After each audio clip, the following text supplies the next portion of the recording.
മഴ. അങ്ങനെ ചെമ്പൻ പറയും, നമുക്ക് പഴംപൊരി ഉണ്ടാക്കാമോ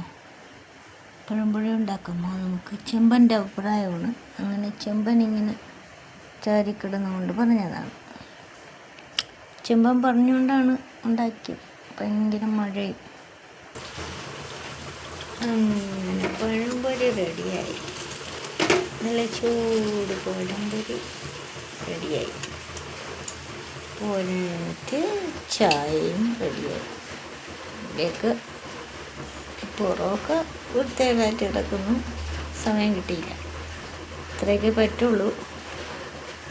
ഇങ്ങനെ തിളച്ച് കിടക്കുന്നു. ഇനി ചെമ്പനും ഞങ്ങളും കൂടെ ഇത് തിന്നിട്ട് ബാക്കി കാര്യം. അങ്ങനെ പഴംപൊരി റെഡി. നല്ല മഴയും ജോൺസൺ മാസ്റ്റർ പാട്ടും. സൂപ്പറല്ലേ?